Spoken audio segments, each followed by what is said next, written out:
রামু একজন ব্যবসায়ী। বাজারে তার বড় একটা চালের আড়ত ছিল। মধ্যবিত্ত পরিবারে সে এবং তার স্ত্রী দুজনের দিন বেশ ভালোই পার হচ্ছিল। এর ভেতর রামুর স্ত্রী রত্না সন্তান সম্ভবা হলো। রামু তার স্ত্রীকে খুব ভালোবাসতো এবং খুব খেয়াল রাখত। ওহ, আর দিও না, আমার একটু খাবার খেতে ইচ্ছে করছে না। এমন করলে হয় বলো? এই সময়ে তোমার বেশি বেশি খাবারের প্রয়োজন। তুমি সুস্থ থাকলেই তো আমাদের সন্তান সুস্থ থাকবে, বুঝলে না?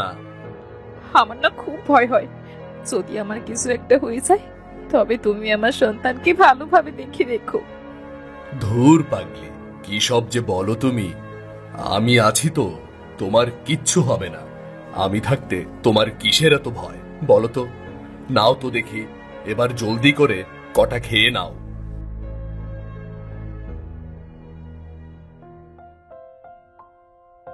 কিছুদিন পার হলো, রত্না একটা পুত্র সন্তানের জন্ম দিল।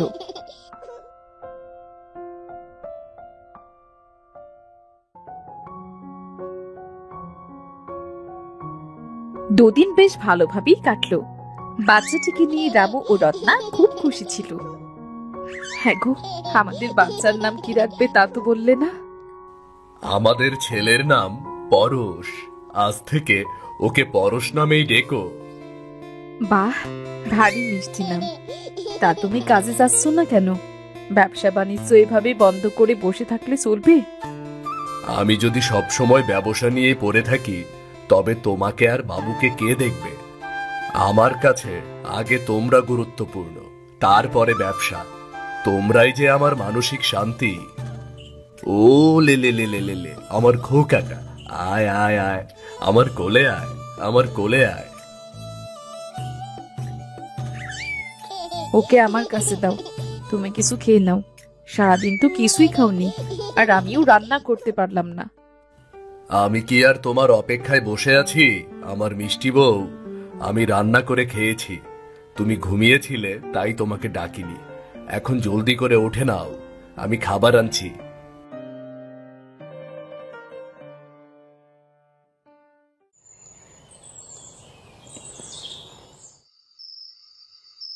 সেদিন রাতে রত্নার কাঁপুনি দিয়ে জ্বর উঠল।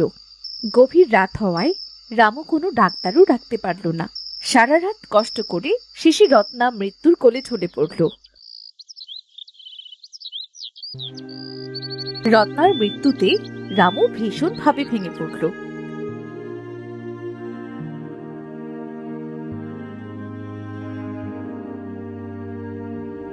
কি এত ভেবে চলেছিস রে বাবা? বাচ্চাটি যে কোলের ভেতরে কেঁদেই চলেছে। রামু, ও রামু। চাচি, চাচি তুমি? হ্যাঁ, আমি তো। তোর ছেলের কান্নার আওয়াজে যে বাড়ি থেকে চলে এলাম রে। তা কি ভাবছিস বাবা? এত বাচ্চাটির দিকে একটু খেয়াল রাখ। পারছি না আমি, আর একটুও পারছি না চাচি। আজ দুদিন হলো রত্না মারা গেছে। ওকে ছাড়া যে বাড়িটা একদম শূন্য শূন্য। কি করব ছেলেটিকে নিয়ে? বাবা রে, জীবনে চলার পথে অনেক বাধাই আসে, তাই বলে তো আর থেমে থাকা যায় না। আমি বলি কি, তুই ছেলের মুখের দিকে চেয়ে আর একটি বিয়ে কর। কিন্তু চাচি, আমি তো এখন সেই পরিস্থিতিতে নেই। কি করে রত্নার জায়গা আরেকজনকে দেব? ছেলেটিকে বাঁচাতে হলে তোকে যে এ পথ বেছে নিতেই হবে বাবা। তুই একা ওকে মা ছাড়া কি করে সামলাবি? হ্যাঁ চাচি, আমি ভেবে দেখব। দে, ছেলেটিকে আমার কাছে দিয়ে তুই ওর জন্য খাবার তৈরি করে আন।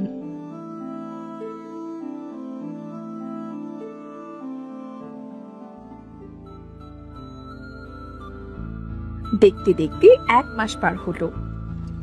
রামু তার ব্যবসার কাজে শহরে যাচ্ছিল। পথিমধ্যে ফাঁকা মাঠের ভেতর রাস্তার ধারে একটা গাছের নিচে একটা মেয়েকে বসে সে কাঁদতে দেখল। এই গারোয়ান, দাঁড়াও দাঁড়াও, আমাকে এখানেই নামিয়ে দাও। এই ফাঁকা মাঠের ভেতরে নামবেন? এইখান থেকে তো কোনো গাড়ি পাবেন না মশাই। সে আমি যেতে পারবো, তুমি আমাকে এখানেই নামিয়ে দাও।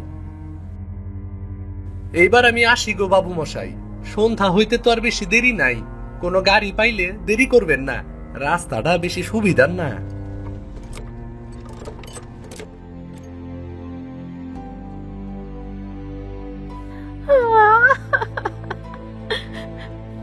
এই মেয়ে, তোমার কি হয়েছে? এই ভর সন্ধ্যায় এখানে দাঁড়িয়ে কাঁদছো কেন তুমি? তোমাকে কাঁদতে দেখে ভাবলাম হয়তো বিপদে পড়েছো, তাই এগিয়ে এসেছিলাম। যদি বলতে না চাও তবে চলে যাই আমি। আমার ঘরে সৎমা, সে আমায় বাড়ি থেকে বের করে দিয়েছে আর বলেছে যদি বাড়ি ফিরি তবে গলায় কলসি বাঁধিয়ে নদীতে ডুব দেবে। আমার যাবার যে কোনো জায়গা নেই, তাই তো এখানে দাঁড়িয়ে আছি। রাতে শিয়াল শকুনে ছিঁড়ে খাকামায়। আসলে কি যে বলবো ভেবে পাচ্ছি না, মুখের ভাষা হারিয়ে ফেলেছি তোমার কথা শুনে। তবে এর পরেও একটি কথা বলতে চাই, যদি তুমি অনুমতি দাও।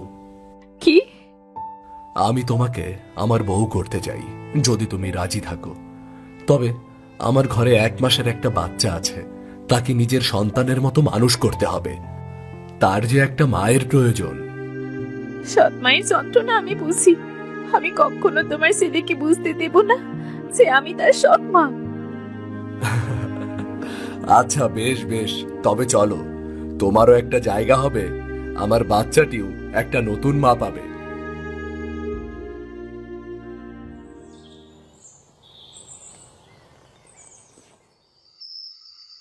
সেদিন রামু রমাকে বিয়ে করে বাড়ি নিয়ে এলো। রামু বাচ্চাটিকে রমার কাছে তুলে দিল। পরম যত্নে রমা পরশকে জড়িয়ে ধরে আদর করল। আজ থেকে পরশ আমার সন্তান, আমি ওকে আমার মনের মতো করে গড়ে তুলব। রমা পরশকে নিজের সন্তানের মতো স্নেহ করত, আর এটা দেখে রামু খুব খুশি ছিল। দেখতে দেখতে সে আবার হাসি খুশি জীবনে ফিরে এলো।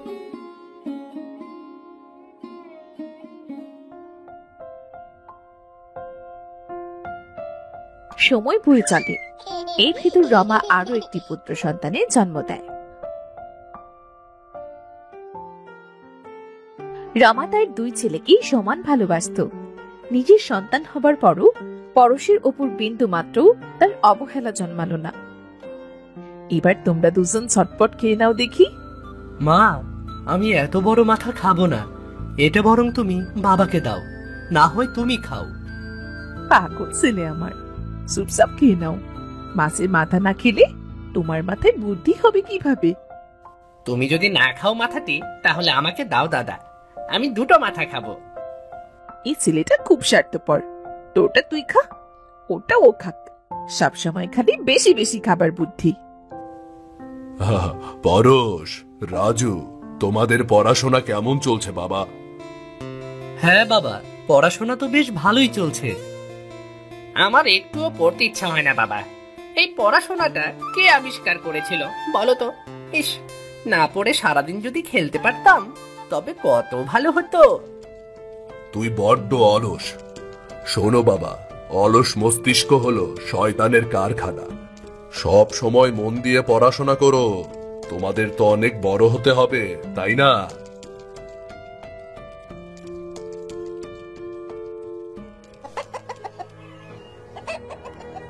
সময় চলতে থাকলো, রামু বেশ অসুস্থ হয়ে পড়ল। আমি মনে হয় আর সুস্থ হব না। কতদিন এভাবে শুয়ে বসে থাকবো? এমন ভাবে চলতে থাকলে যে আমার ব্যবসাটাও বন্ধ হয়ে যাবে। বাবা, বাবা, তুমি চিন্তা করো না। তুমি যতদিন সুস্থ না হও ততদিন আমি তোমার ব্যবসা সামলাবো। তোমাকে বড় ডাক্তার দেখাবো বাবা, কালই শহরে নিব তোমাকে। আর হবে না রে বাবা, কাশির সাথে রক্ত পড়ছে। মনে হয় বড় ধরনের কোনো অসুখে ধরেছে আমায়। তোমার কিছু হবে না, তুমি একটু শান্ত হও তো।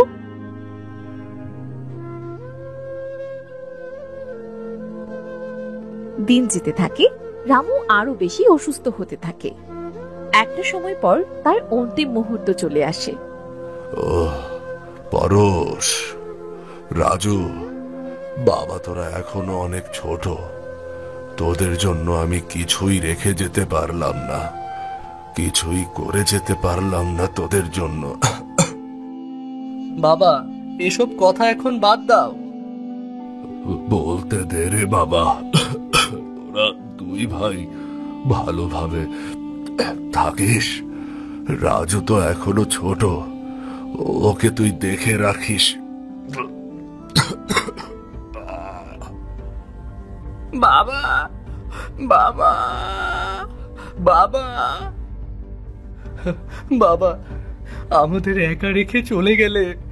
বাবা, এভাবে আমাদের একা রেখে চলে গেলে।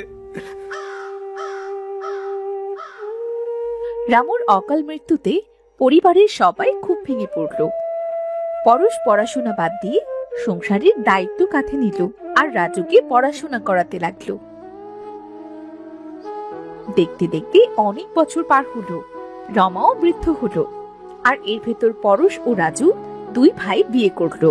পরশ সহজ সরল হলেও রাজু ছিল খুব ধূর্ত এবং হিংসুটে স্বভাবের।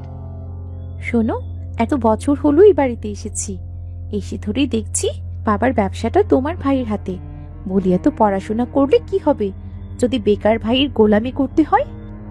হ্যাঁ, আমিও সেটাই ভাবছি বউ, কিন্তু হঠাৎ করে তো আর ভাইয়ের থেকে ব্যবসাটা নিতে পারবো না। পারবে না কেন? বলি, পারবে না কেন? তোমার কি নিজের ভাই না কেউ যে এত করুণা দেখাবে?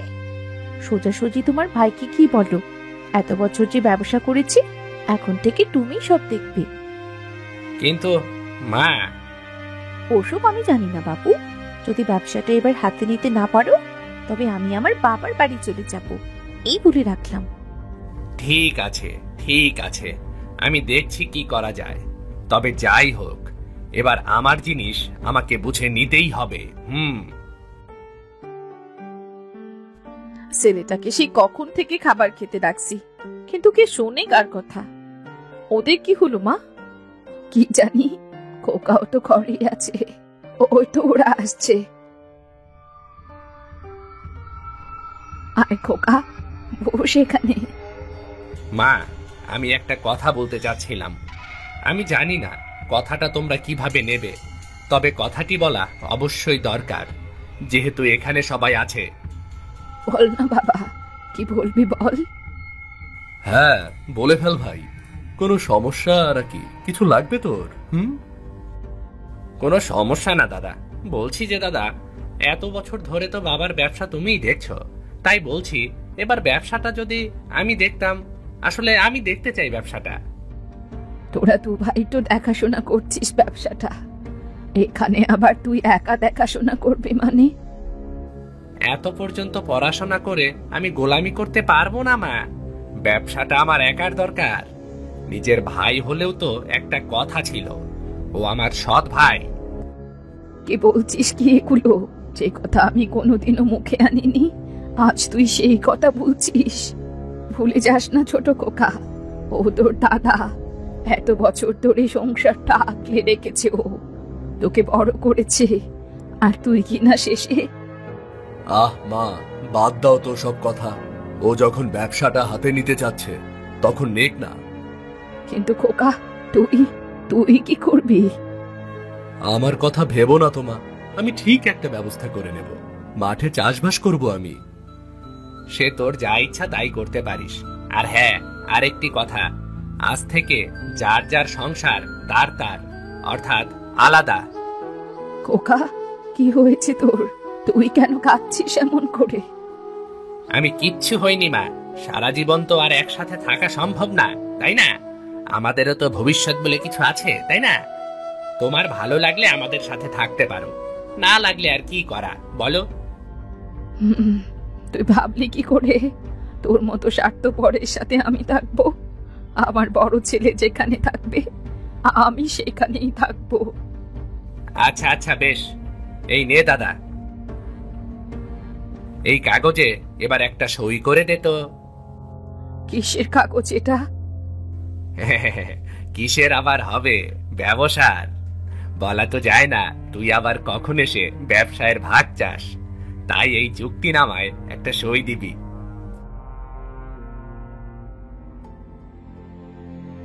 যদিও কখনো তোর ব্যবসায়ের ভাগ আমি চাইতাম না, তবুও তোর মনের ভয় কাটাতে সইটা নিলাম। আরে বোকা, সই করার আগে তো একবার দেখে নিবি যে কিসে সই করেছিস।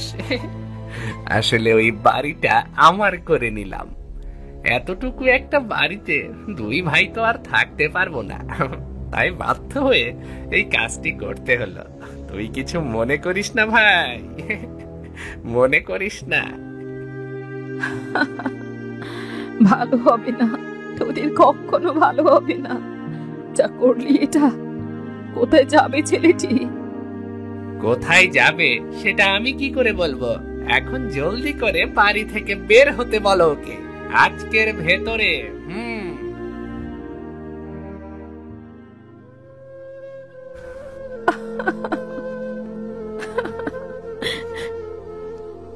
তুমি এত কাঁদছো কেন মা? সৃষ্টিকর্তা এখনো একটা জায়গা ঠিক করে রেখেছে আমাদের জন্য। চলো চলো মা, আমরা লিমার বাবার বাড়ি যাই। ওর তো মা বাবা কেউ নেই, বাড়িটাও পড়ে আছে। হ্যাঁ মা, বাবা মা বাড়িটা আমার নামে করে গিয়েছিল। আমরা না হয় ওখানেই থাকবো, চলুন।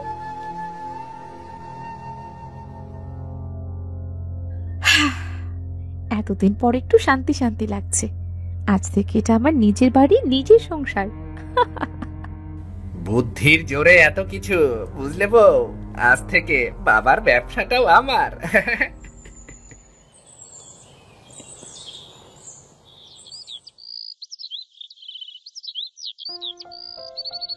এভাবে কেটে গেল 6 মাস। পরশ পরের খেতে মাঠে চাষ করে কোন রকম সংসার চালাতো। ওই দিন গ্রামের জমিদার পরশের বাড়িতে এলো। পরশ মিয়া, ও পরশ মিয়া, বাড়িতে আছো নাকি?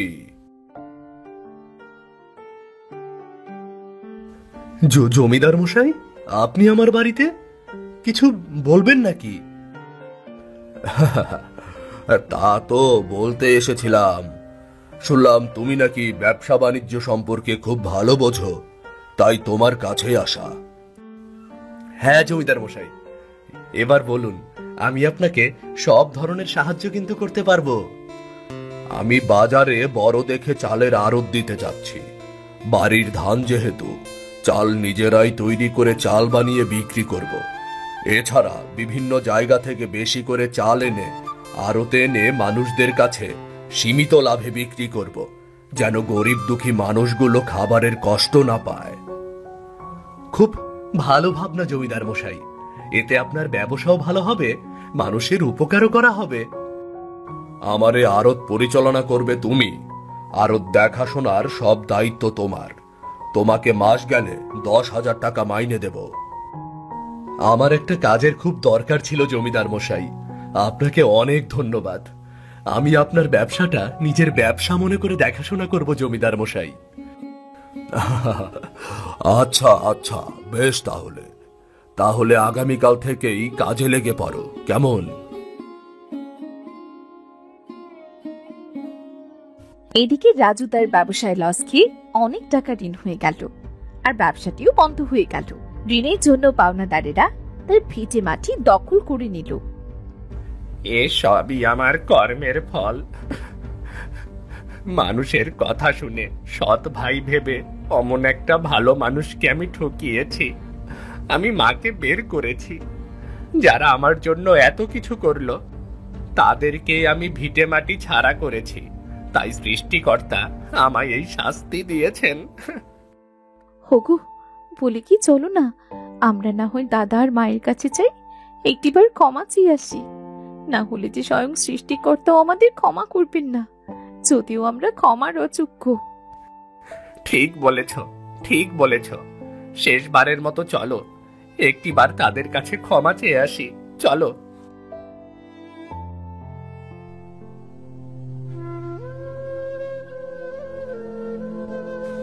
দিদি, ও দিদি, বাড়িতে আছো? বৌমা, মনে হয় বাইরে ভিক্ষুক এসেছে, কটা চাল দিয়ে এসো মা। রাজু, তোমরা? মা, ও মা, বাইরে আসুন, দেখুন কারা এসেছে। ওগো শুনছো, দেখো কারা এসেছে। কারা এসেছে? এ কি রাজু, তুই? এ কি অবস্থা তোদের? দাদা, দাদা রে, ও দাদা, তুই আমাকে ক্ষমা করে দে। তোকে ঠকানোর ফল যে আমি হারে হারে ভোগ করছি। দাদা, তোকে ঠকিয়ে যে আমি ভালো নেই রে দাদা, তোকে ঠকিয়ে যে আমি ভালো নেই। মা, আমাকে আপনারা ক্ষমা করুন, সবকিছুর জন্য আমি দায়ী। আমাদের একটিবার ক্ষমা করুন, বিশ্বাস করুন, আমরা এখান থেকে চলে যাব। আহ আহ, ওঠ রে ভাই, ওঠ। কি করছিসটা কি? আর ওঠ। আগে বল, আমাকে ক্ষমা করেছিস? তোর প্রতি কখনো তো আমার রাগই জন্মায়নি রে পাগলা। আয় আয়, বুকে আয়। তোর স্থান আমার বুকে, পায় না রে পাগলা। আয় আয়। আমি খুব খারাপ দাদা, আমি খুব খারাপ। সবকিছু হারিয়ে আজ আমি নিঃস্ব, আজ আমি পথের ফকির। কে বলেছে তুই নিঃস্ব? তোর দাদা এখনো বেঁচে আছে। আজ থেকে তোরা আমার কাছেই থাকবি, বুঝলি? মাগো, মা, তোমার কথাই সত্যি হলো। আমার ভালো হয়নি মা, আমার ভালো হয়নি। তুমি আমাকে ক্ষমা করে দাও মা, তুমি আমাকে ক্ষমা করে দাও। আমার বড় ছেলে যেহেতু তোকে ক্ষমা করেছে, তাই আমিও তোকে ক্ষমা না করে থাকতে পারলাম না। আজ থেকে যে আমার পরম শান্তি, তোর বাবার আত্মাও যেন শান্তিতে থাকে। আয় তোরা, তোরা আমার বুকে আয়।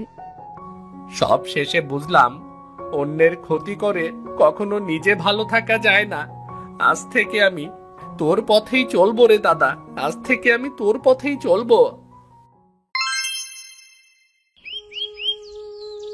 ছায়াপুর গ্রামে সোনা মিয়া নামে এক ধনী ব্যক্তি বসবাস করত। ফসল ভরা জমি, গোয়াল ভরা গরু, সবকিছুতেই পরিপূর্ণ ছিল। কিন্তু এত কিছুর পরেও মনে যেন তার কোনো শান্তি ছিল না। গিন্নি, গিন্নি, কোথায় গেলে সবাই? কত বেলা হয়ে গেল যে, খেয়াল আছে কি তোমাদের? সকালে কিছু খেতে দেবে নাকি? আরে কিছু খেতে তো দাও, নাকি একবারে দুপুরে দেবে? এই সকাল হলো আর শুরু হলো বকবকানি। ভারী যন্ত্রণায় আছি লোকটাকে নিয়ে। এত কথা যে বলতে পারে, মুখও খালি লাগে না কখনো। একটু চুপচাপ করে বসে থাকো তো দেখি, খাবারটা গরম করে নিয়ে এক্ষুনি আসছি। গিন্নি, তোমার রাজপুত্র কোথায়? ঘুম থেকে উঠেছে নাকি? না এখনো ঘুমাচ্ছে? তার তো আর কাজকর্ম করা লাগে না, খালি খাই দাই আর ঘুরে ঘুরে বেড়াই। কোনো চিন্তা ভাবনা কিচ্ছুটি নেই। কত আরাম তার, শুধু ঘুমাবে আর খাবে। দুনিয়ার যত জ্বালা সবকিছু আমার। সৃষ্টিকর্তার দেওয়া কোনো কিছুরই তো কমতি নেই তোমার। তাহলে এত জ্বালা পোহাতে হবে কেন শুনি? এত কাজ না করে মাঝে মাঝে তো একটু বিশ্রামও নিতে পারো। শোনো গিন্নি, আমি যদি কাজ না করি তাহলে তোমাদের এত আরাম আয়েশ আসবে কোথা থেকে শুনি? কেন, আমাদের কি কোনো কিছুর কমতি আছে? শোনো গিন্নি, কাজ না করে বসে বসে খেলে রাজার ভান্ডারও ফুরিয়ে যায়, আর তার কাছে আমার তো কিছু সম্পদ মাত্র। আচ্ছা, সেটা তো মানলাম। সারাদিন যে আমার ছেলেটার পেছনে লেগে থাকো, তোমার এত সম্পত্তি খাবে কে বলো? আজ বাদে কাল তুমি মরলে ওই তো সবকিছুর মালিক হবে নাকি? হ্যাঁ, সেটাই তো চাও তোমরা। আমি মরি আর তোমার ছেলে আর তুমি মিলে বসে বসে খাও আমার সম্পদ, আর ওগুলো শেষ করো। তবে শোনো, একটা কথা বলে রাখি, তোমরা ঠিকই বুঝবে আমি যখন থাকবো না, তখন বুঝবে কত ধানে কত চাল, বুঝলে? সকাল সকাল শুরু হয়ে গেল। বাবার মাকে নিয়ে একদমই পারি না। বাবা, আমাদের তো সম্পদের কোনো অভাব নেই, ঘুমোবো না তো কি করব? আমাদের এত এত সম্পদ কে খাবে বলো তো?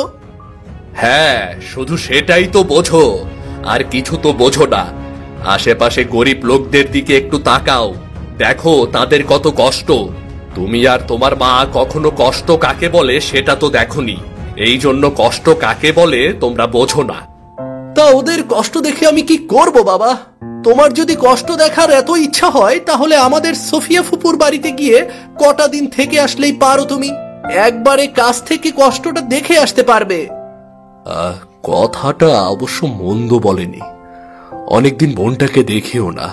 আমি বরং কাল সকালে ওদের বাড়িতে রওনা দেব। বোনটা কেমন আছে, কিভাবে দিন পার করছে একটু দেখে আসব। গিন্নি, ও গিন্নি, একটু এদিকে আসো তো। কি ব্যাপার, আজ এত সকাল সকাল উঠেছো কেন? না, ভাবছি কাল একটু সোফিয়াকে দেখতে যাব। হঠাৎ সোফিয়ার বাড়ি? কোনো সমস্যা হয়েছে নাকি? আরে না না, তেমন কিছুই না, এমনিতেই একটু ঘুরে আসি। তাহলে তোমরা সবকিছু দেখে শুনে রেখো, আমি আমার বোনের বাড়িতে কয়েকদিন থেকেই আসি, কেমন? ঠিক আছে, যাও, সাবধানে যেও। সোনা মিয়া বাড়ি থেকে বেরিয়ে রাস্তায় ছাতা মাথা দিয়ে চলতে শুরু করলো।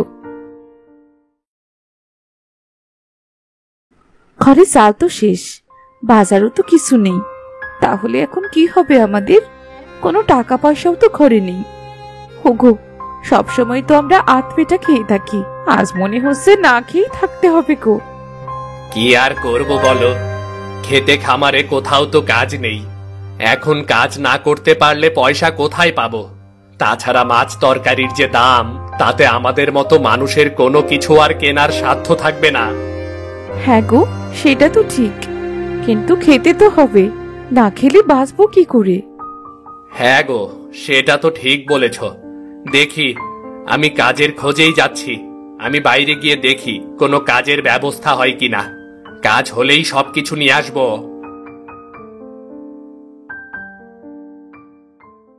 সোফিয়া, ও সোফিয়া, কই রে সোফিয়া, বাড়িতে আছিস? বোন, বাড়িতে আছিস? আরে দাদা, তুমি তুমি কেমন আছো? এই আছি আর কি, কোনো রকম। অনেকদিন তোর সাথে দেখা হয় না, তাই ভাবলাম তোদের বাড়ি থেকে একটু বেরিয়ে যাই। হ্যাঁ, ভালোই করেছো, কতদিন হয়ে গেছে তোমাকে দেখি না। এসো দাদা, ভেতরে এসো।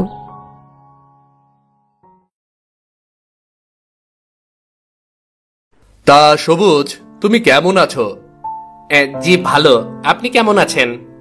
আমি ভালো আছি, এই জন্যই তো তোমাদের দেখতে এলাম। তোমরা তো আমার বাড়িতে কখনোই যাও না। তা তোমার কাজকর্ম কেমন চলছে, কি অবস্থা সেগুলোর? হ্যাঁ দাদা, চলছে কোনো রকম। দাদা, একটু বিশ্রাম নাও, আমি একটু বাইরে কাজ সেরে আসছি। হ্যাঁ, একটু বিশ্রাম দরকার, অনেকটা পথ হেঁটে এসেছি। ওগো, তুমি একটু বাইরে এসো তো। ওগো, এখন কি হবে? একে তো নিজেদেরই খাবার নেই, তার উপর দাদা এসেছে। তাছাড়া দাদা তো বিরাট বড় লোক, যেমন তেমন খাবার তো খেতেও পারবে না। কি করবো গো এখন, কিছুই তো বুঝতে পারছি না। হ্যাঁ গো, সেটাই তো ভাবছি। পকেটে তো 1 টাকাও নেই, কি করে বাজার সদাই কিনবো? হাজার হলেও সে তো তোমার বড় ভাই, আপ্যায়নের কোনো কমতি রাখলে হবে না তো।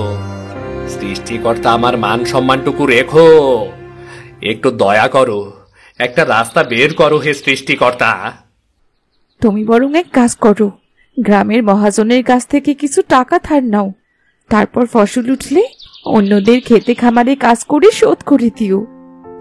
হ্যাঁ গিন্নি, কথাটা অবশ্য ঠিক বলেছ। এছাড়া আমার এখন আর কি করার আছে? আমাদের ঘরে যে অভাব, আর আমি মহাজনের কাছে গিয়ে দেখি যদি কোনো কাজ পাই।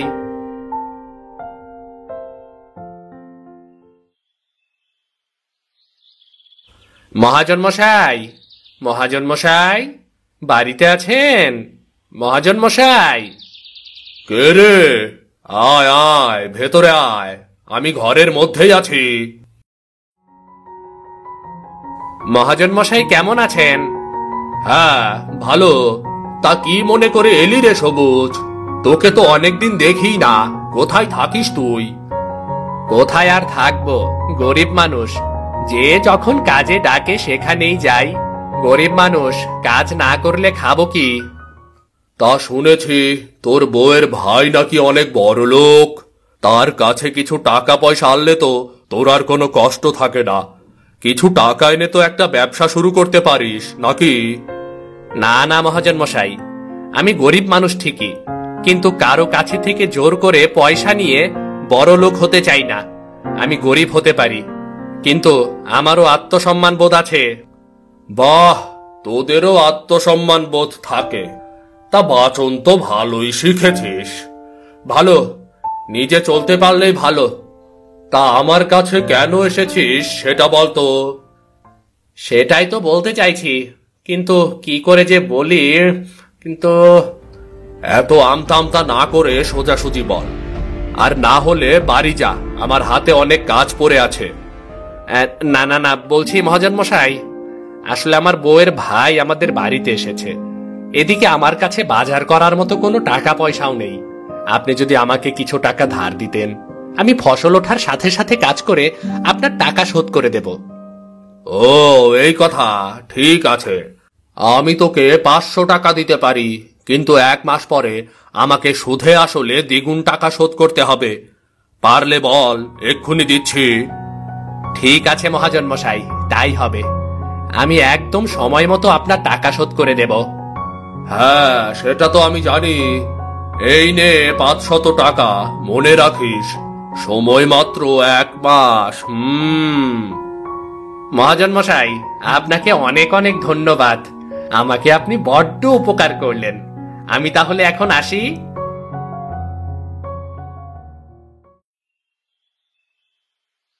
এরপর সবুজ বাজারের দিকে রওনা দিল। বাজার থেকে বড় একটা মাছ সহ প্রয়োজনীয় সকল জিনিস নিয়ে বাড়ি ফিরে এলো। কই গো গিন্নি, কোথায় গেলে? তাড়াতাড়ি বাইরে এসো। হোগো, তুমি এসেছো? আমি তো বড্ড চিন্তায় পড়ে গিয়েছিলাম। হ্যাঁ তো বাজার, মহাজন তাহলে টাকা দিয়েছে? হ্যাঁ হ্যাঁ, দিয়েছে। নাও গিন্নি, ধরো, বাজারগুলো ধরো। তাড়াতাড়ি এবার রান্নাটা বসাও দেখি। তা মহাজন কত টাকা ধার দিল গো? 500 টাকা ধার নিয়েছি। সে বলল 1 মাস পরে সুদসহ দ্বিগুণ টাকা দিতে হবে। কিন্তু এই টাকা তুমি শোধ দিতে পারবে তো? ও নিয়ে তুমি একদম চিন্তা করো না, যা হবার সেটা পরে দেখা যাবে। এখন আগে তুমি রান্নাটা বসাও, ঘরে তো আত্মীয় আছে। যাও যাও, রান্নাটা শুরু করো। আচ্ছা ঠিক আছে, আমি যাচ্ছি। তবে তুমি গিয়ে দাদার সাথে কথা বলো তো। দাদার সাথে একটু পরে কথা বলি, আগে চলো, আমি তোমাকে একটু সাহায্য করে দেই। সোফিয়া সবকিছু গুছিয়ে রান্না বসালো। রান্না শেষে সে তার দাদাকে খাবার দিল। দাদা এসো তো, এসো, জলদি খাবার খেয়ে নাও। সে কখন এসেছো? তোমার সামনে তো কিছুই দিতে পারেনি দাদা। কোনো ব্যাপার না বোন, হুট করে এসেছি। দে, কটা খাবার দে, খেয়ে নেই, খিদেও পেয়েছে খুব। বাহ বোন, তোর হাতের রান্না তো খুব মজা হয়েছে রে। এমন স্বাদের খাবার অনেকদিন খাইনি। আহ, অনেকদিন পরে মনে হচ্ছে মায়ের হাতের খাবার খাচ্ছি রে। আমাদের মায়ের হাতের রান্না ঠিক এমন ছিল রে। মা তো আমার থেকেও অনেক ভালো রান্না করতো রে দাদা। মাঝে মাঝে মায়ের হাতের রান্নার কথা খুব মনে হয়। দাদা, এই ফিরনিটুকু খাও। ফিরনি? আহ, ফিরনিটা যে কি স্বাদ হয়েছে রে। আচ্ছা দাদা, তুমি খাও, আমি এক্ষুনি আসছি। সোফিয়া ও সবুজ কেন আমার সাথে খেতে বসলো না? এত সুস্বাদু খাবার পেয়ে আমারও তো ওদেরকে ডাকতে মনে নেই।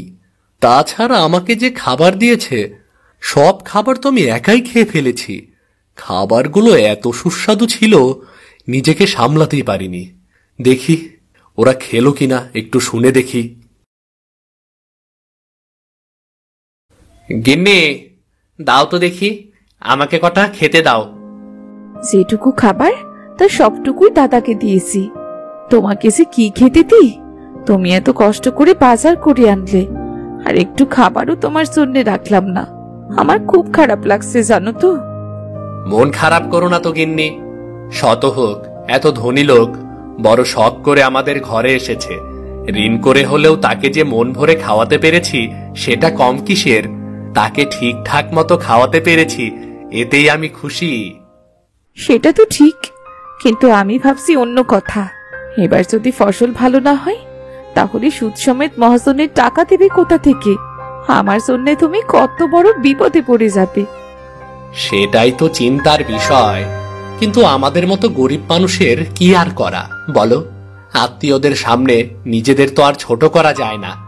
তাও আবার তোমার বড় ভাই বলে কথা, সৃষ্টিকর্তার ওপর ভরসা রাখো। হ্যাঁ গো, সেটাও ঠিক। নাও, যেটুকু আছে সেটুকু দুজনে ভাগ করে খেয়ে নি। অনেক রাত হয়ে গেছে তো, চলো খাবে চলো। এটা কি কথা?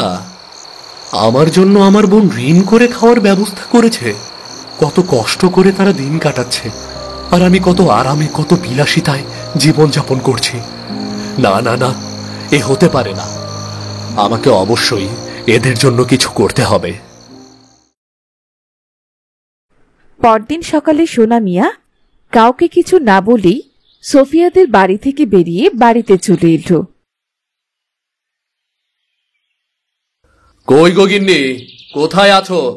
আমাকে একটু জল দাও তো। কি গো, এই সাত সকালে তুমি চলে এসেছো? বোনের বাড়ি থেকে এমন সাত সকালে চলে এলে যে? কেউ আসে না বলে কি আমিও আসতে পারবো না নাকি? কোথাও কি লেখা আছে নাকি যে অন্যেরা যা করবে আমাকেও সেটা করতে হবে? আচ্ছা, রাগ কি আর সবসময় তোমার নাকের উপর বসে থাকে নাকি? হ্যাঁ, কোনো কথাই তো তোমার সাথে বলা যায় না। এত রাগ হচ্ছে কেন? বোনের বাড়িতে খাওয়া দাওয়া ভালো হয়নি নাকি? আগে আমাকে কিছু খেতে দাও। খিদে আমার পেটটা চোচো করছে। না খেয়ে আর কোনো কিছু করতে পারবো না, আর বলতেও পারবো না। সে কি কথা, আত্মীয়র বাড়ি থেকে না খেয়ে চলে এসেছো নাকি? হ্যাঁ, এবার কটা খেতে দেবে নাকি? তোমার জ্বালায় আর বাঁচি না। তোমার জন্যে আমার কপালে একটু সুখ নেই। সবসময় শুধু বক বক করো, আমার আর ভাল লাগে না। এত সুখে আছো তোমরা, তারপরেও বলো সুখ নেই? ভাবা যায়? আর ওদিকে আমার বোনটির কত কষ্ট, দুবেলা দুমুঠো খেতে পর্যন্ত পায় না। বাহ, বোনের জন্য দরদ একেবারে উতলে পড়ছে। তা বোনের জন্য যখন এতই দরদ হচ্ছে, তো যাও না, ওকে কিছু সাহায্য করো কে। হ্যাঁ, সে কথাই ভাবছি। জানো গিন্নি, ওরা গরিব হতে পারে সত্যি, কিন্তু কোনো অতিথি আপ্যায়নে কিন্তু কার্পণ্য করে না। ওরা ভাবে অতিথি নাকি লক্ষ্মী। বাহ বাবা বাহ, বোনের নামে এত প্রশংসা!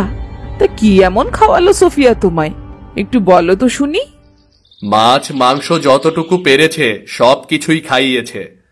তবে সেটা সুদের দেনা করেই আমাকে আপ্যায়ন করেছে, তাই নিজেকে একটু অপরাধী বলে মনে হচ্ছে আমাকে। বলো কি, তোমার বোনের কাছে আত্মীয়দের আপ্যায়ন করার মতো টাকাও নেই? এত গরিব হয়ে গেছে নাকি সোফিয়া? সেটা আর বলছি কি তোমায়? আমাকে আপ্যায়নের জন্য কোনো এক মহাজনের কাছ থেকে 500 টাকা ঋণ নিয়েছে। কি বিপদেই না ফেললাম ওদের, বলো। শোনো, আমাদের তো সোফিয়াকে সাহায্য করা উচিত। ওরা তো আমাদের আপনজনই। হ্যাঁ গো, আমিও তাই ভাবছি। বোনটি আমার কত কষ্টে আছে। তাহলে সোফিয়ার জন্য আমাদের এমন কিছু করার দরকার যাতে সোফিয়ার আর কোনো অভাব না থাকে। কি বলছো গিন্নি? কিন্তু সেটা কি হতে পারে? সোফিয়াকে একটি গাভী আর কিছু নগদ টাকা দাও, যাতে করে ঋণটাও শোধ করতে পারে, গাভীর দুধ বিক্রি করে সংসারটাও চালাতে পারে। হ্যাঁ গিন্নি, তুমি একেবারেই ঠিক কথা বলছো। চলো, আমি আর তুমি গিয়ে সোফিয়াকে দিয়ে আসি। ঠিক আছে, চলো। এদিকে সোফিয়া সকালে উঠে তার দাদাকে না দেখে অস্থির হয়ে পড়ল। হোগো, এই সাত সকালে দাদাকে তো কোথাও খুঁজে পাচ্ছি না। কোথায় গেল বলো তো? আমাদের আপ্যায়ন হয়তো কোনো কমতি ছিল, কোনো কমতি থেকে গেছে, এজন্য হয়তো আমাদের না বলে চলে গেছে। না না সবুজ, তোমাদের আপ্যায়নে কোনো কমতি হয়নি। তোমাদের আপ্যায়নে আমি খুব খুশি। তোমরা যেমন আদর যত্ন করেছো, এমন হয়তো কোনো বড় লোকের বাড়িতে গেলেও করতো না। দাদা, তুমি কোথায় চলে গিয়েছিলে? আমি তোমার জন্য কত চিন্তা করছিলাম জানো। এই দেখ, তোর বৌদিকে আনতে গিয়েছিলাম। আরে বৌদি, তুমি তুমি কেমন আছো? আমি ভালো আছি, তোমরা কেমন আছো? আয় কালু, জিনিসপত্রগুলো ভেতরে নিয়ে আয়। শোনো সোফিয়া, আজ থেকে এই গরুটা তোমাদের। কিন্তু ভাবি, কিন্তু কি সুফিয়া, আমি তো তোর আপন ভাই। তোর এত সমস্যা তা তুই একটু আগে জানাবি না? এত পর করে দিলি আমাকে। না না দাদা, এই কথা বলো না। তুমি তো আমার সব থেকে আপনজন। তোমরা ছাড়া এই পৃথিবীতে আমার খেয়ে আছে। যদি আমাকে আপনই মনে করতিস তাহলে চড়া সুদে মহাজনের কাছ থেকে টাকা না নিয়ে আমাকে বলতিস। সবুজ, এই টাকাগুলো রাখো। এর থেকে মহাজনের টাকা শোধ করবে, আর বাকি টাকা দিয়ে একটা ব্যবসা শুরু করবে। না না না দাদা, এর দরকার নেই। আমি আস্তে আস্তে ঠিক একটা ব্যবস্থা করে নেব দাদা, এর দরকার নেই। এই তো সবুজ, তুমি তো আমাদের পর করে দিচ্ছ। তুমি ব্যবসা করবে আর বোন গরুটা পালবে। দেখবে আস্তে আস্তে তোমাদের সংসারের আর কোনো অভাব থাকবে না। ঠিক আছে, দাদা এত করে যখন বলছেন তাহলে সোফিয়া আর না করো না।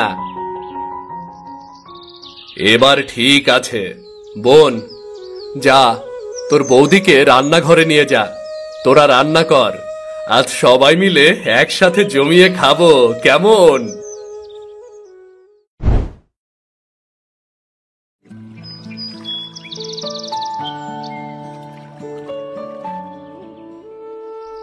কিরে সুটকি, তুই কাঁদছিস কেন? কাকিমা, পুকুরের পাড়ের গাছ থেকে পেয়ারা পেড়েছিলাম, টুবলু আমায় খুব মেরেছে। এরপর সব পেয়ারাও রেখে দিয়েছে। এই কথা? টুবলু তো ভারী বাজি হয়েছে। আয় আমার সাথে। এই পেয়ারা গাছ তোমাদের কাকিমা? ও মা, কত পেয়ারা ধরেছে! সুটকি, তুই এখান থেকে তোর ইচ্ছে মতো পেয়ারা পেরে নে। সত্যি বলছো কাকিমা? সত্যি না তো কি, তোর যা লাগে তুই পেরে নে। কি মজা, কি মজা! আজ আমি মন ভরে পেয়ারা খাবো। ধন্যবাদ কাকিমা। বৌমা, কোথায় গেলে? ও বৌমা। আসছি মা। মা আমার, ওষুধের সময় হয়েছে তো, আমি তার জন্যই আসছিলাম মা। আপনি একটু অপেক্ষা করুন, আমি এক্ষুনি এনে দিচ্ছি। আমার বৌমা বড্ড লক্ষ্মী। সবার দিকে কি খেয়াল! সৃষ্টিকর্তা, আমার এই বৌমার জীবনে যেন কোনো কষ্ট আসতে দিও না। রেহানা, রেহানা। আমায় ডাকছিলেন? হ্যাঁ গো, কি করছিলে রেহানা? রান্না করছিলাম। কি রান্না করছিলে আজ? অনেকদিন ধরে আমার খুব খিচুড়ি আর মুরগির মাংস খেতে ইচ্ছে করছিল তো আজ করেছি। বাহ, তুমি কি জাদু জানো নাকি রেহানা? না বলতেই বুঝে ফেললে। প্রিয় মানুষের ইচ্ছা অনিচ্ছা এমনিতেই বোঝা যায়। আপনি হাত মুখ ধুয়ে নিন, আমি খাবার বেড়ে দিচ্ছি।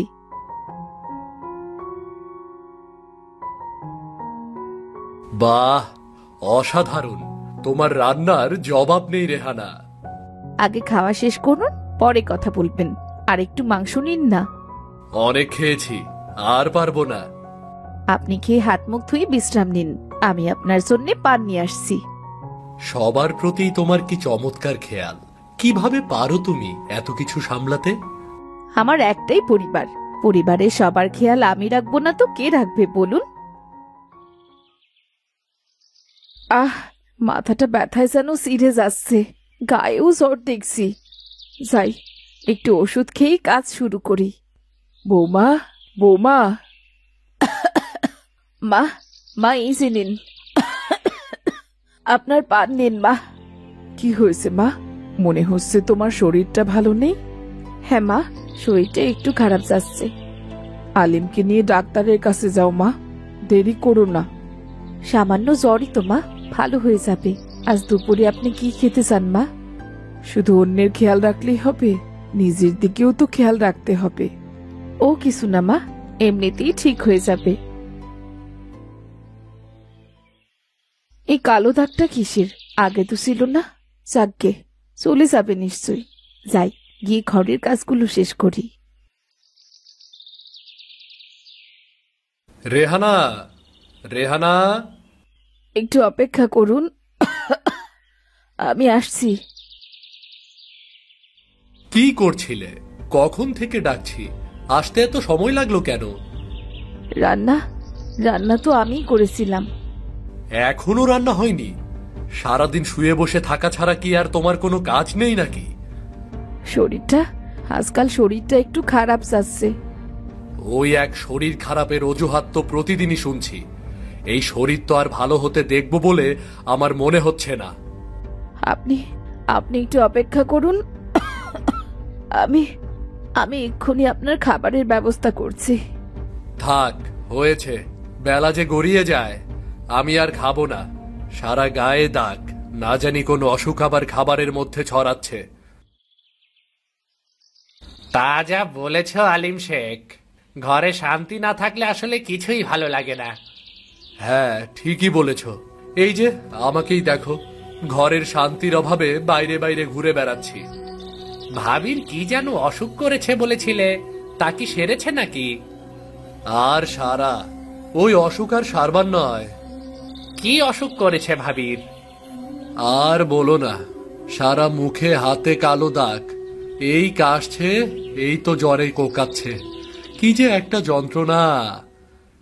আহা, কি বলছো? এভাবে কি আর সংসার চলে? ঘরের স্ত্রীর যদি চেহারাই ঠিক না থাকে, তাহলে কি আর ঘরে ভালো লাগে? তবে আর বলছি কি, তার ওপর সময় মতো রান্না নেই, খাওয়া নেই। শান্তি আর পেলাম না এই সংসারে। যাক, আর ভেবো না এত। একটু চা হবে নাকি? অসুবিধা না হলে হোক একটু। এক্ষুনি বলে দিচ্ছি।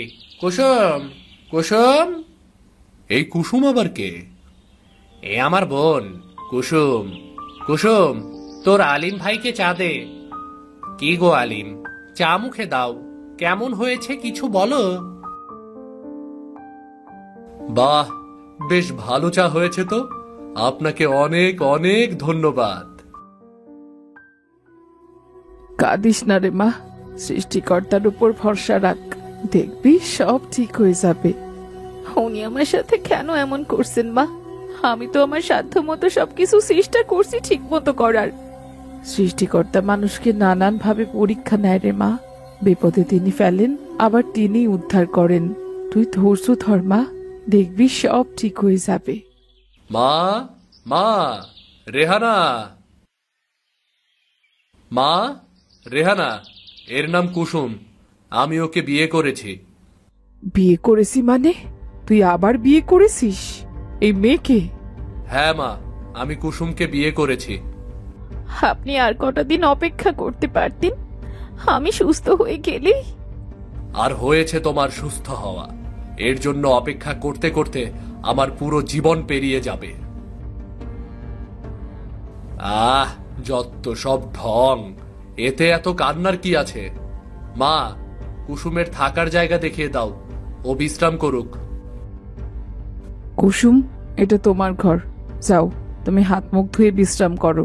তোমার খাবারের ব্যবস্থা কি করা যায় তা আমি গিয়ে দেখছি। এই ঘর আমার মানে? আপনার ছেলের ঘর কোনটা? নিশ্চয়ই এটা নয়। ও ঘরটা তো আলিম আর রেহানার। আমি আপনার ছেলের বর্তমান স্ত্রী, আমি তো এখন ওর ঘরে থাকবো। তাহলে রেহানা কোথায় থাকবে? তাকে এই ঘরে থাকতে দিন। ওনাকে তো আপনার ছেলে এখন আর পছন্দ করে না। উনি এই ঘরে থেকেই বা কি করবেন? মা, আমি এই ঘরেই থাকবো। কিন্তু মা, আমার কোনো অসুবিধা হবে না মা। কুসুম, তুমি ও ঘরে যাও, বিশ্রাম করো। আমি তোমার খাবারের ব্যবস্থা করছি। সৃষ্টিকর্তা, আমার এই লক্ষ্মী বউটাকে না জানি তুমি কোন পরীক্ষায় ফেললে। তুমি রক্ষা করো, ওকে তুমি রক্ষা করো হে সর্বশক্তিমান। আরে, সবজিগুলো কেটে তো এখানেই রেখেছিলাম, সেগুলো আনতেই তো ভুলে গেছি। যাই, এক্ষুনি গিয়ে নিয়ে আসি।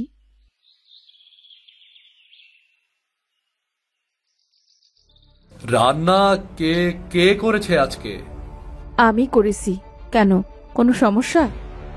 এত ঝাল, এত ঝাল কি মুখে দেওয়া যায় নাকি? আমি তো ঠিক মতোই রান্না করেছি, কিন্তু কিভাবে কি হলো বুঝতে পারছি না। ও বাবা গো, কি ঝাল! আমার তো মুখ পুড়ে গেল। আমি তো কিছুই বুঝতে পারছি না, কিভাবে কি হলো।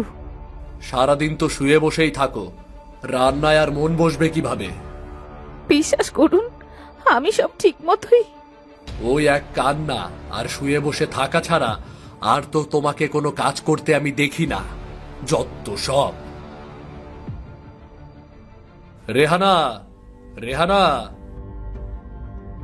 আমায় ডাকছিলেন? আমার টাকার বাক্সে 2টো টাকার বান্ডিল নেই। এ কি বলছেন? কোথাও পড়ে যায়নি তো, কিংবা অন্য কোথাও রেখেছেন? কেউ নিয়ে গিয়েছে, আর এই বাড়িতে যারা থাকে তাদের মধ্যেই কেউ নিয়েছে। এই আপনি কি বলছেন? কে করবে এই কাজ? কি হয়েছে? এত হইসই কিসের? কুসুম, উনি কি বলছেন? তার বাক্স থেকে টাকা চুরি হয়েছে, আর তা নাকি এ বাড়ির লোকেরাই চুরি করেছে। হতেই পারে, আজকাল কারো ওপর ভরসা করা যায় না। তা ঘরে ঘরে তল্লাশি করলেই তো বোঝা যাবে যে টাকাটা কে নিয়েছে। এ কি বলছো তুমি কুসুম? ঠিকই তো বলছি। শুনুন, আপনি তল্লাশি শুরু করুন। এই যে দেখুন, আপনার টাকার বান্ডেল। এই ঘরে এতদিন তাহলে চোর পুষছিলাম আমি? বিশ্বাস করুন, আমি চুরি করিনি। আমি কোনো চোর কি বলে সে চুরি করেছে? বাবা বাবা, ধরা না পড়লে আরো কি কি জানি গায়েব হয়েছে তো। অন্তত আপনি বিশ্বাস করুন, আমি আমি চুরি করিনি। আমার টাকার খবর তুমি ছাড়া আর কেউ জানতো না। এত বড় বাজে কাজ তুমি করবে আমি কখনো ভাবতেও পারিনি। বিশ্বাস করুন, আমি কাজ করিনি। আমার ঘরে কোনো চোরের জায়গা নেই। বেরিয়ে যাও, বেরিয়ে যাও এই বাড়ি থেকে। আমি কোথায় যাব বলুন? আমার কোথাও যাওয়ার জায়গা নেই। ঠং, চুরি করার সময় খেয়াল ছিল না? ওগো, আপনি এর কোনো কথাই শুনবেন না। একে দাঁড়াও, আমাকে শেষ করতে দাও। তুমি এ বাড়ি থেকে বেরিয়ে যাও রেহানা। বাড়ির পাশে ভাড়ার হিসেবে যে কুড়ে ঘর আছে সেখানে গিয়ে থাকো। এই বাড়িতে তুমি আর কখনো আসবে না। ঠিক আছে, আপনার আদেশই আমার ইচ্ছে। আর যে বাড়িতে আপনি আমার আপন নেই, সে বাড়ির চাইতে কুড়ে ঘরই আমার কাছে অনেক ভালো। এত বেলা হয়ে গেল। যাই, কিছু রান্নার ব্যবস্থা করি। কিছু তো খেতে হবে। আগের বউটা তো দেখছি ভালো সবজি ফলিয়েছিল, নিজের প্রতি যত্ন নিত না, সারাদিন এসব নিয়ে পড়ে থাকতো। চেহারা তো ভূতের মতো হয়েছিল। আমার মতো সুন্দর কি আর সবাই হয়? যাই, কিছু সবজি তুলে রান্না চড়াইকে। রান্না করা কি ঝামেলার কাজ রে বাবা। চুলার কাছে এভাবে থাকলে আমার সুন্দর চেহারাও সে আগের বউয়ের চেহারার মতন হয়ে যাবে। না বাবা, চুলার কাছে বেশি থাকা যাবে না। কুসুম, কুসুম, আহ মরণ, বুড়িটার আবার কি হলো? সারাটা দিন খালি ডাকাডাকি। কি হলো? অত ডাকছেন কেন? হ্যাঁ কুসুম, আমার ওষুধটা। নিজের ওষুধ নিজে নিয়ে খেতে পারেন না? সেটাও আমার মুখে তুলে দিতে হবে? এইভাবে বলছো কেন মা? তো কিভাবে বলবো? এত মিষ্টি কথা আমার মুখে আসে না। নিজের ওষুধ নিজে নিয়ে খাবেন এখন থেকে। এই খাবার কে রান্না করেছে? তুমি? হ্যাঁ, আমি রান্না করেছি। ভালো হয়েছে তো, তাই না? এত লবণ আর মশলা, এই খাবার তো মুখে দেওয়ার কোনো উপায় নেই।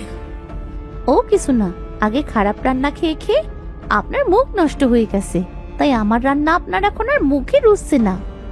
এ রান্নাকে তুমি ভালো রান্না বলছো?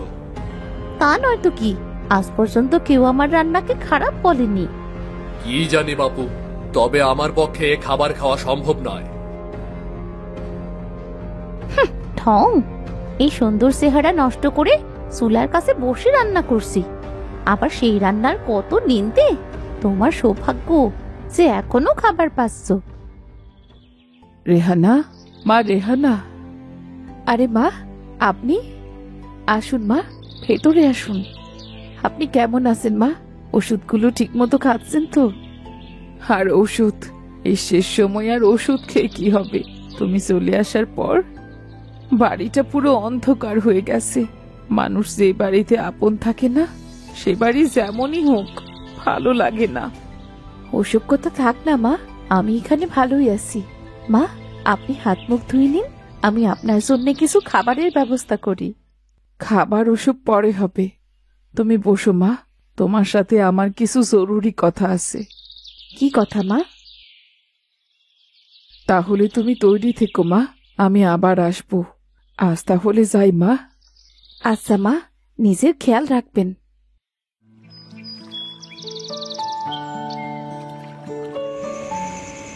ভাইজান, এখন মুখ খুলো, এখানে আমাদের কেউ দেখছে না। দলিলগুলো এনেছিস? হ্যাঁ হ্যাঁ, সবই এনেছি, এই নাও। বাহ, এইবার আসল খেলা শুরু হবে। একটু এদিক সেদিক করলেই ওই ঘর বাড়ি আমাদের। যা করার তা জলদি করো ভাইজান, ও বাড়িতে কাজ করতে করতে আমার হাড় খালি হয়ে গিয়েছে। তোর আবার ও বাড়িতে কি কাজ? আর বলো না, রান্না বান্না বুড়ির খেয়াল রাখা। চাচির বানানো চা খাইয়ে তো সেদিন আলিম সাহেবের কাছে পার পেয়েছিলাম। আসলে আমি তো রান্না বান্না কিছুই পারি না। তবে আগের বউটাকে যে বুদ্ধি করে সরালি, তোর তারিফ করতে হয়। কি বুদ্ধি তোর, যে বুদ্ধি করে বউটাকে সরালি তুই, বাহ। একদিন মরিচের গুঁড়ো ঠেলে তরকারি খারাপ করেছি, আর একদিন টাকার বান্ডেল আমি সরিয়ে ওর ঘরে রেখে ওকে চোর বানিয়েছি।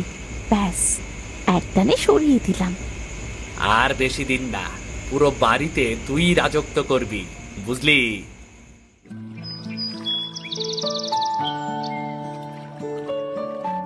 সবজি বাগানটার কি অবস্থা হয়েছে।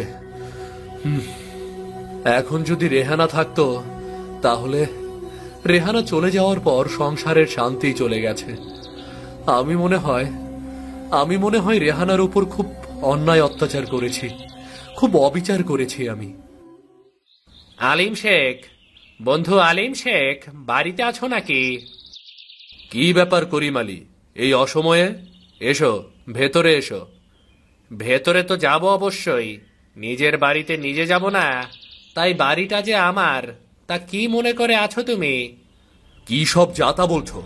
এ বাড়ি তোমার হবে কেন? তাহলে ভুলেই গেছো তুমি। সমস্যা নেই, এই যে আমার কাছে দলিল আছে। কি দলিল? আর কিসের দলিল?